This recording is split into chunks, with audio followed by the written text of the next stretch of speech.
بالله من شرور أنفسنا ومن سيئات أعمالنا من يهده الله فلا مضل له ومن يضلل لا هادي له وأشهد أن لا إله إلا الله وحده لا شريك له وأشهد أن محمدا صلى الله عليه وسلم عبده ورسوله يا أيها الذين آمنوا اتقوا الله حق تقاته ولا تموتن إلا وأنتم مسلمون يا أيها الناس اتقوا ربكم الذي خلقكم من نفس واحدة وخلق منها زوجها وبث منهما رجالا كثيرا ونساء واتقوا الله الذي تساءلون به والأرحام إن الله كان عليكم رقيبا يا أيها الذين آمنوا اتقوا الله وقولوا يصلح لكم أعمالكم ويغفر لكم ذنوبكم ومن يطع الله ورسوله فقد فاز فوزا عظيما ألا إن أصدق الكلام كلام الله وخير الهدي هدي محمد عليه الصلاة والسلام وشر الأمور محدثاتها وكل محدثة بدعة وكل بدعة ضلالة وكل ضلالة في النار. حياكم الله جميعا en cette soirée du mercredi 25 Ramadan 1435 de l'Hégire correspondant 23 juillet 2014 bi'idhnillahi subhanahu wa ta'ala. Est-ce que vous m'entendez?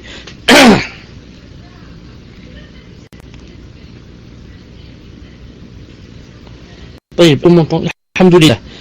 Donc comme je vous ai promis dans le cours passé, on va commencer d'abord par parler un peu sur la zakat al-fitr qui va bientôt nous être imposée Inch'Allah ta'ala. Donc il faudrait connaître quelques règles Inch'Allah ta'ala sur la zakat. Donc je vais peut-être y faire 2 ou 3 points, peut-être 3 ou 4, Wallahu alam. Le premier point, c'est que la zakat al-fitr, elle a été, disons, imposée par le prophète sallallahu alayhi wa sallam, bien sûr c'est Allah Ta'ala, mais par le biais du prophète sallallahu alayhi wa sallam. Il a dit dans le hadith aussi, elle comporte deux causes. La première, pour les pauvres, c'est quelque chose donc qu'ils vont manger. Donc on va aider les pauvres à manger ce jour-là. Et la deuxième, il a dit Toharatun min al-rafath ou le kalam, ce qui a pu arriver pendant le Ramadan. Pendant le Ramadan, il faut que les gens, nous les jeûneurs, on ait pu dire des choses qui ne conviennent pas et qui ne sont pas, disons, adéquats avec la charia, qui ne sont pas conformes. Donc, alhamdulillah, la zakat al-fitr permet d'expier ces fautes-là. Les fautes qui ont été faites, et surtout celles commises par la langue, Inch'Allah ta'ala, c'est un moyen donc, c'est une occasion qu'Allah ta'ala nous donne pour les expier, bi'idhnillahi subhanahu wa ta'ala. Ça c'est quoi? Ça, donc ça, c'est le premier point. Le deuxième point, elle est obligatoire pour personne, qu'il soit homme ou femme, qu'il soit petit, ou âgé, qu'il soit pauvre ou riche, jeune ou âgé, même si la personne a quelques minutes seulement dans son âge. Un bébé vient de naître, ça fait quelques minutes. Non. Pour lui, la zakat al-fitr est obligatoire. Donc, pour toute personne vivante, au point où certains, je dis certains, mais c'est pas l'avis le plus fort, on dit que même le bébé qui est dans le ventre, on doit sortir pour lui. Mais nous on dit, Inch'Allah ta'ala, il n'y a aucun délire en ce sens. Et si jamais quelqu'un fait sortir pour le bébé qui se trouve dans le ventre, il fait sortir en ce sens que c'est tout juste, recommandé, mais pas obligatoire. Il y a autre chose aussi. Quand on a dit aussi pour le pauvre, même le pauvre, pour lui, c'est obligatoire de sortir la zakat al-fitr. Qu'est-ce que ça veut dire le pauvre? Ça veut dire celui qui, on veut dire par pauvre qui fait sortir zakat al-fitr, celui qui possède de quoi se nourrir la veille de l'Aïd et pendant l'Aïd. S'il a les moyens de se nourrir, de quoi se nourrir pendant l'Aïd et de quoi se nourrir pendant l'Aïd, quelque chose en plus de ces 2 jours, alors il doit faire sortir la zakat. Maintenant, s'il n'a pas de quoi se nourrir la veille de l'Aïd et le jour de l'Aïd, il n'a pas de quoi se nourrir, celui-là, il ne doit pas sortir zakat al-fitr, car lui-même, il n'a pas de quoi se nourrir. Mais s'il a de quoi se nourrir. Et plus, donc la zakat, al-fitr, devient obligatoire pour lui. طيب, on va passer, Inch'Allah Ta'ala, à un autre point. C'est le point qui est important. Naam. Qu'est-ce qu'on doit sortir? Ou alors, disons, on commence par ce point. Qu'est-ce qu'on doit sortir? On doit sortir, comme a dit le prophète, sallallahu alayhi wa sallam. Il a dit tu'ma. Il a dit c'est quelque chose, il a dit un aliment, une nourriture. Il a dit pour les pauvres. Dans d'autres hadiths, Abdullah ibn Omar radiyallahu ta'ala anhu a dit que le prophète nous a imposé ça, c'est-à-dire grouper les deux mains. Je groupe les deux mains et je rentre par exemple mes deux mains dans un sac, par exemple de blé, et je remplis mes mains. Si je fais comme ça 4 fois, ça s'appelle ça. Si je fais seulement une fois, ça s'appelle moud. Si je fais 4 fois, ça s'appelle ça. Donc le prophète nous a imposé ça, c'est-à-dire 4 fois se remplir les mains, ça min tamr, de date, ou bien min sha'ir, ou bien de blé, tout ce qui est connu comme quoi dans cette, c'est pour cela que ce n'est pas permis de donner quelque chose que les gens par exemple ne connaissent pas et ne mangent pas, mais on donne quelque chose par exemple qui se mange. C'est pour ça que Cheikh l'Islam rahimahullah ta'ala a dit que, d'abord avant celui-là, Cheikh Ibn Uthaymin rahimahullah a dit que c'est même par exemple permis, par exemple à des gens qui, comme par exemple dans le pôle Nord, qu'est-ce qu'ils mangent surtout? Ils mangent par exemple le poisson. Non, peut-être là-bas si tu leur donnes je ne sais pas quoi la semoule, peut-être ils vont pas la manger, ils vont la jeter. Mais il a dit on donne à chaque pays, dans chaque société, ce qui est connu, comme quoi c'est ça ce qu'ils mangent, comme quoi c'est ça ce qu'ils mangent. C'est pour ça que là je reviens, Cheikh l'Islam a dit, si tu donnes à quelqu'un, par exemple, une chose qui se mange pas, mais qui se trouve dans le hadith, par exemple tu lui as donné les dattes, alors que pour lui les dattes, je ne dis pas ça se mange pas, mais c'est pas sa nourriture. Chez nous, par exemple, je vous donne un exemple. Est-ce que chez nous, quelqu'un, par exemple, qui a faim, qui veut manger à midi, il va dire, je vais acheter des dattes? Ou est-ce qu'il marche dans la rue, il a faim, il va dire, montrez-moi quelqu'un qui vend des dattes, j'ai envie de dîner ou de déjeuner. Non. Pourquoi? Les dattes chez nous, c'est presque, je ne sais pas, un dessert, ou quelque chose en plus. Non. Autrefois, non. Il mangeait les dattes comme nous on mange à midi et le soir. Et le prophète islam, des fois il restait 2 mois à ne manger que quoi? Les dattes et l'eau. Et il a dit, sallallahu alayhi wa sallam, une maison qui ne contient pas de dattes, ses propriétaires, sont sous la faim. Ils ont toujours faim. Pourquoi? Parce que la date, comme j'ai dit autrefois, c'était un aliment, une nourriture principale. Et moi-même, je reviens, Cheikh l'Islam a dit, si jamais tu donnes par exemple à quelqu'un des dattes, alors que lui, c'est pas sa nourriture, il a dit alors tu as suivi le prophète seulement, en faisant ça, tu l'as suivi seulement dans le geste. Et tu l'as pas suivi dans l'intention et dans le but. Car le prophète quand il donne des dates à quelqu'un qui mange des dates, il a donné des dates et le but c'est quoi? C'est c'est une nourriture pour lui. Et toi en donnant des dates à quelqu'un qui se nourrit pas de dates, tu as fait seulement une chose. Tu as suivi le prophète dans le fait de donner des dates, mais tu l'as pas suivi dans le fait de donner une nourriture. Je vous pose la question, Ismaël Jazairi, au nom des autres, réponds-moi. Est-ce que tu as compris ici ce que je veux dire? Si tu m'as entendu, est-ce que vous avez compris ce que je veux dire?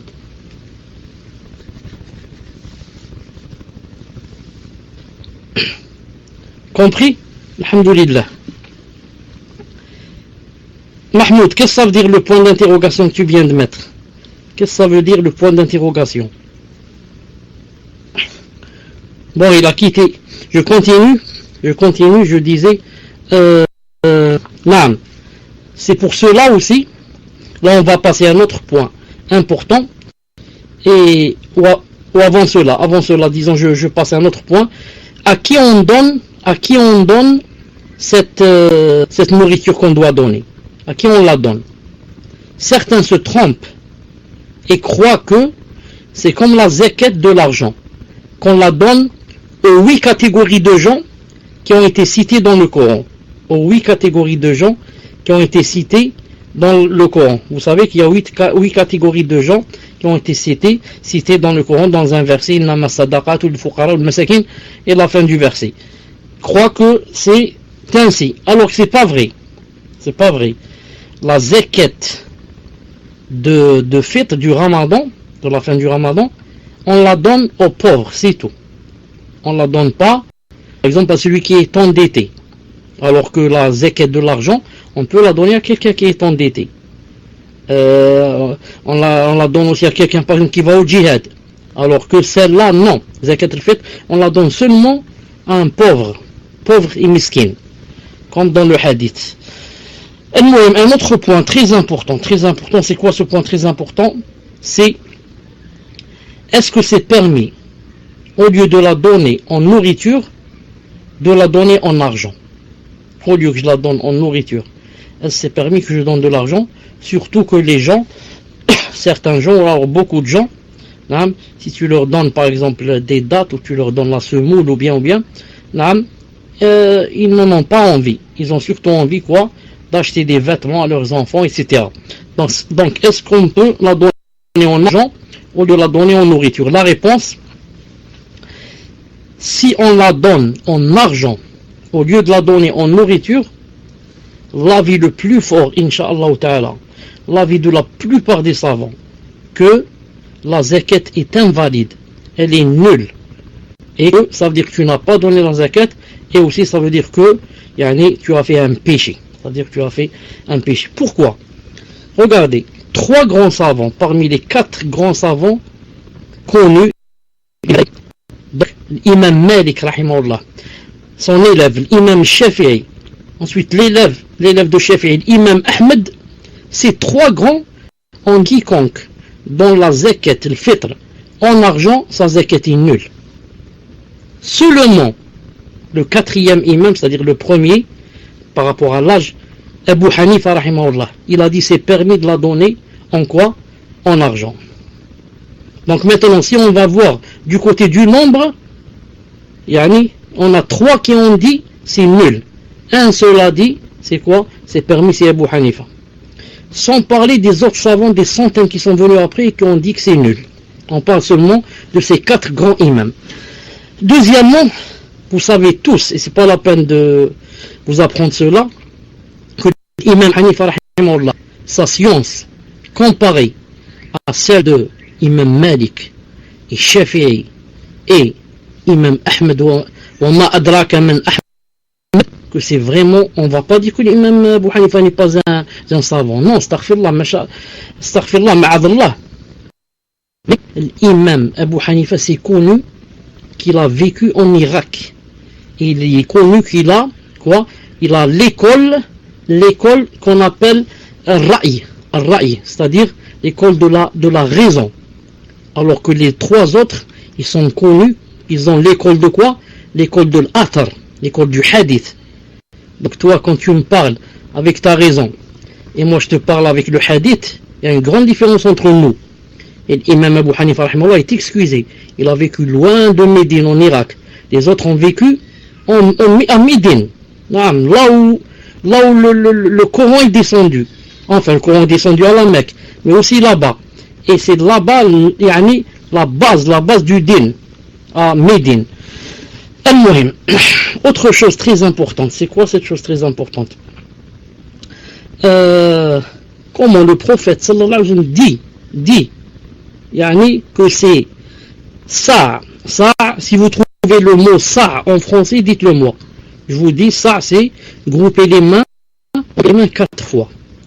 Comment le prophète dit la zakat c'est ça de date, ou bien de semoule, ou bien, comme on dit les savants, et toi, ou la X, va dire non, on va la faire sortir en argent.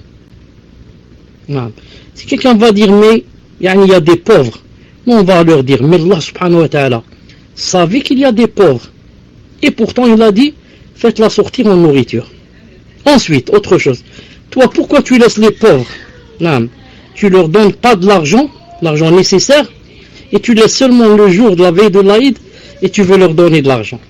Pourquoi tu leur donnes pas avant? Hein? Ensuite, autre chose. Si tu es sincère, donne-leur. Il a dit, nous la sortions à l'époque du message là avec l'équivalent d'un sa. Donc c'est en français. Ça c'est le hadith de Abi Sa'id al-Khudri, je crois. Confirme. Ce hadith de Abi Sa'id al-Khudri, radiyallahu ta'ala anhu, il a dit, regardez, à l'époque du prophète islam, qu'est-ce qu'on faisait? Il a dit, on donnait l'équivalent d'un sa' de nourriture. Il n'y a pas dit d'argent, nourriture. Et notre nourriture à cette époque était composée de quoi? De dattes, d'orge, de raisins secs et de fromage. Donc, ça veut dire que il a bien dit, et notre quoi? Et notre nourriture à cette époque, c'était ceci, cela. Ça veut dire il est possible qu'en ton époque, les choses ont changé.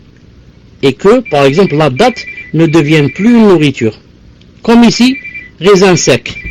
Est-ce que les raisins secs, c'est une nourriture pour nous, par exemple, de nos jours? Ce n'est pas. Vous avez compris? Donc, il faut voir, est-ce que la chose qu'on va donner, c'est une nourriture ou c'est pas une nourriture pour nous? C'est pour cela que Cheikh Ibn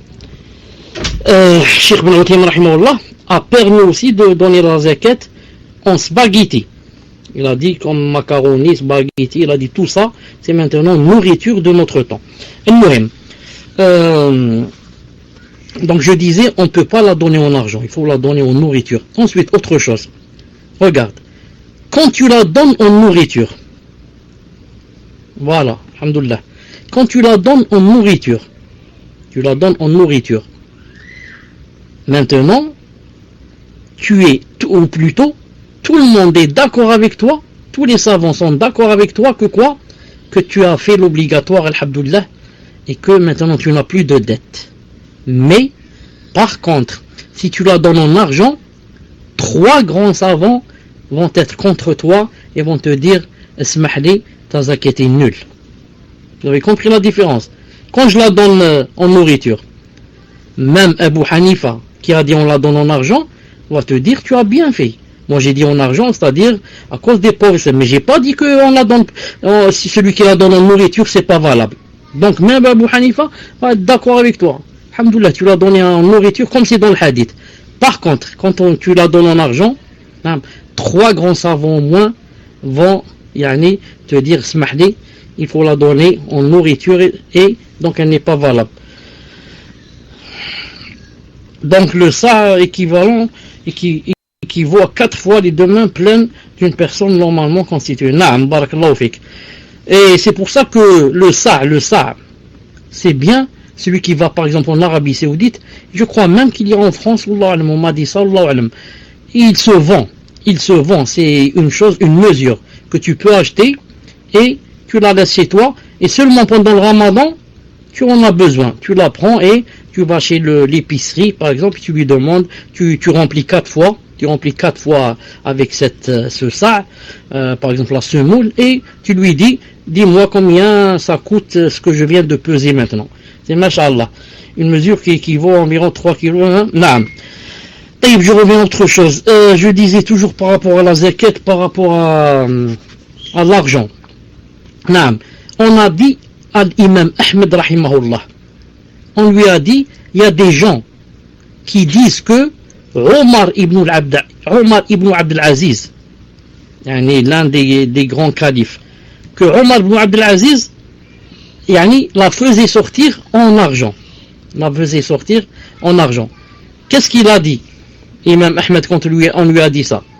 Il leur a répondu comme ça. Il leur a dit, il délaisse la parole du prophète sallallahu alayhi wa sallam et ils disent X a dit ceci et Y a dit cela. Ensuite il a dit, Abdullah ibn Omar nous rapporte que le prophète islam a imposé la zakat, ça, 4 fois les 2 mains bien remplies, min tamr, plein de dates. Donc, comme ça il a répondu.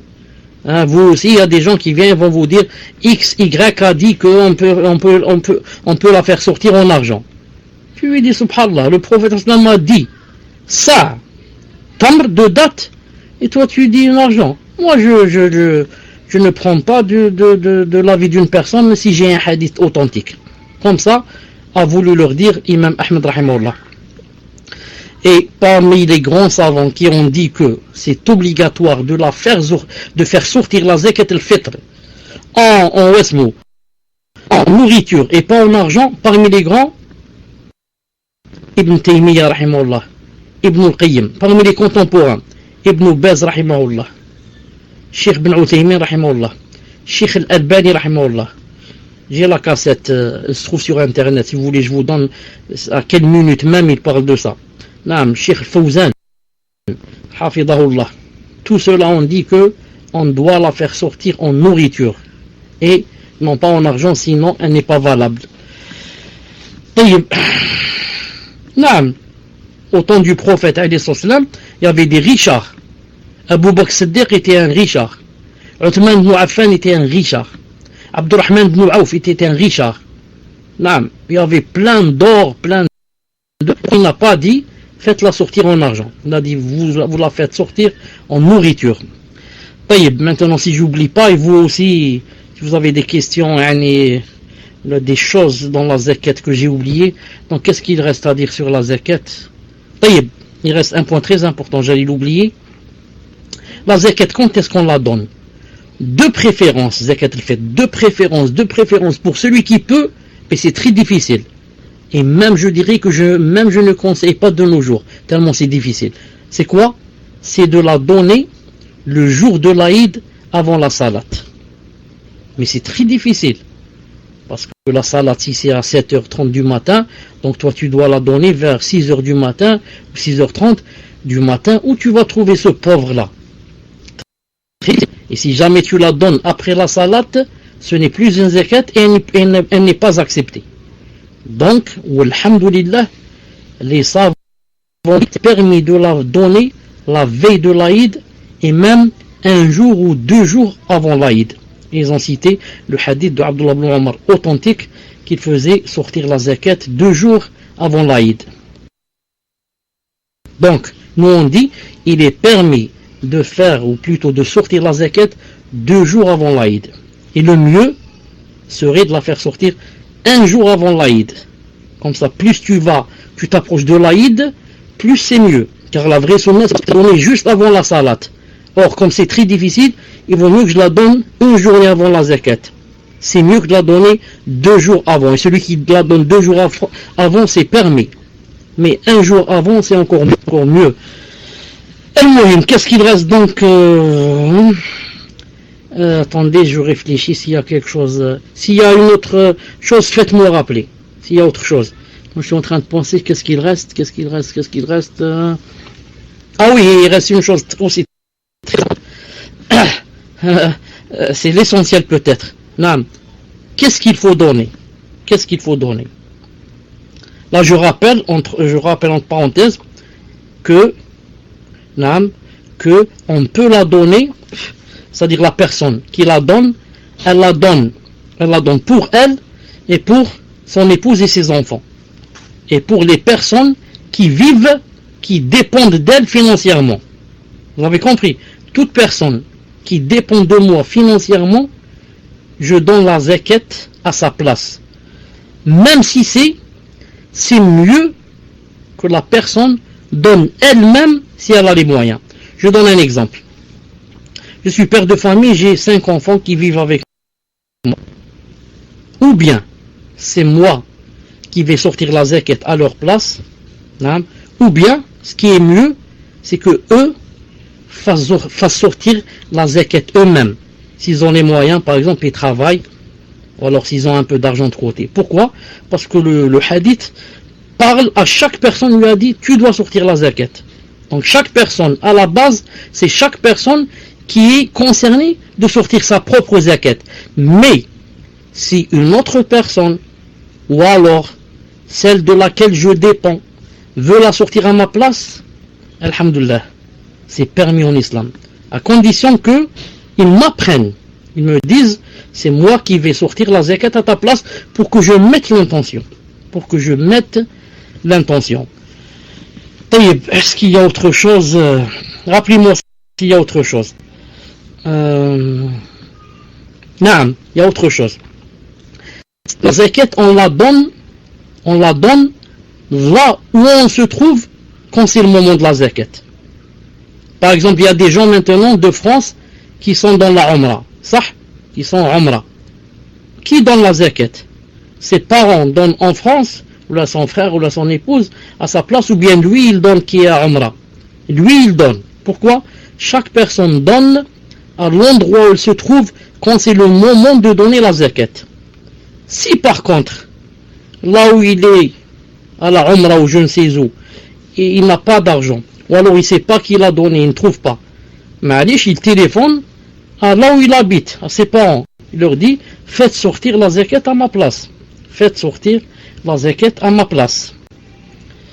Taïb. Est-ce qu'il y a autre chose? Ah voilà, il reste une chose que je viens de me rappeler, alhamdoulilah. Qu'est-ce qu'on doit donner comme zakat? Qu'est-ce qu'on doit donner? Je vais vous comment dirais-je? Je vais vous essayer de vous afficher ici la mesure de la zakat et ce qu'il faut. Et si c'est possible, vous notez cela. Pour l'avoir avec vous, vous en aurez besoin toute votre vie, car ça ne change pas.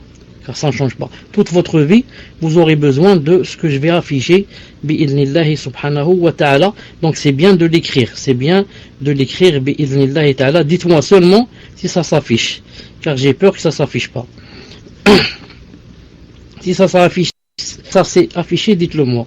Ça s'est affiché, alhamdoulilah. Mais les fleurs, je crois que ça s'est pas affiché. Ça, c'est écrit seulement F, je ne sais pas pourquoi.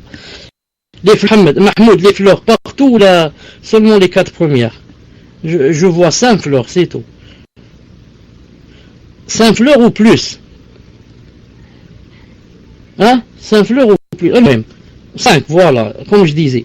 Donc, semoule, 2 kilos. La farine, 1 kg 400.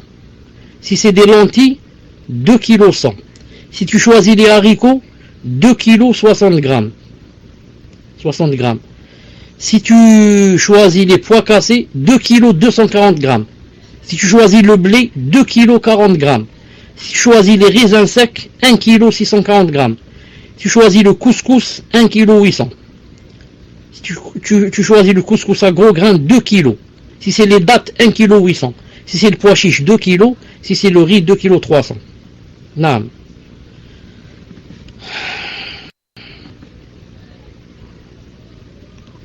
Donc vous notez, Inch'Allah, vous notez du moins, si vous ne notez pas tout, par personne. Si vous n'allez pas tout noter, à la rigueur, notez les choses que vous pouvez faire sortir. Par exemple, si vous n'allez pas faire sortir les dates, vous dites les gens ne mangent pas de dates, eh ben n'écrivez pas dates. Si vous n'allez pas faire sortir les raisins secs, n'écrivez pas les raisins secs. Et comme ça, écrivez les choses dont il est possible que vous sortiez la zakat. Ensuite, comme celui qui est jeune, comme j'ai dit tout à l'heure, ça c'est par personne. Celui qui a 5 personnes, donc il multiplie le nombre de grammes ou de kilos que j'ai cité par 5. Et il est possible aussi de mélanger.